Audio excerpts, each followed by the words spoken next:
read and learn. Sky is so bright.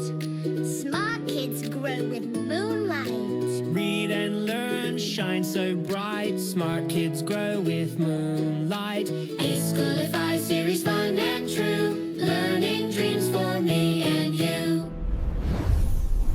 Welcome to eSchoolify series. Assalamualaikum, Sayyida Megan Naqvi here from the Moonlight International Publishers. Respected parents, how are you? I hope you all are fine. तो आज हमने बच्चों को lower case small letter ओ पढ़ाया, इसको लिखना सिखाया, इसकी आवाज सिखाई और इससे बनने वाले वोकैबुलरी वर्ड्स, डिफरेंट ऑब्जेक्ट का इंट्रोडक्शन दिया। हम कैसे सिखाएंगे? Start from second line, go round round round and stop. It will make small o. The name is O. The sound of O is O. O. O. अब यहाँ पर है ostrich और ऑरेंज.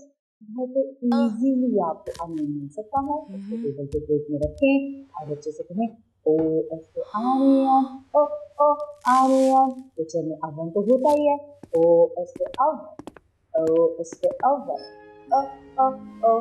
देखिए आपके बाद पिक्चर में ऑक्टोपस को बीच पे क्या मिला? The orange. The octopus found the orange on the beach. और किसे मिला? Who found? ठीक है, आप इस तरह क्वेश्चन कर सकती हैं. What did the octopus find? So octopus found an orange. तो बच्चों को आपने कहना है कि ऑक्टोपस चलता कैसे है. आओ मिलकर प्रैक्टिस करते हैं. इसकी तरह वॉक करते हैं. तो साथ साथ हम कहेंगे ओ ओ ओ ऑक्टोपस. रीड करती हैं तो आपको लेक्चर बहुत अच्छा लगा होगा, आपको अंडरस्टैंड भी होगा. बिल्कुल इसी तरह आपने बच्चे को पढ़ाना है ताकि आपकी एफिलिएशन, इमोशनल अटैचमेंट बच्चे के साथ रहे. जो बच्चा स्कूल में करके आता है वो आपको करके दिखाए और आप उससे कुछ और अच्छा सिखा सकते हैं. Thank you very much. अल्लाह हाफ़िज़.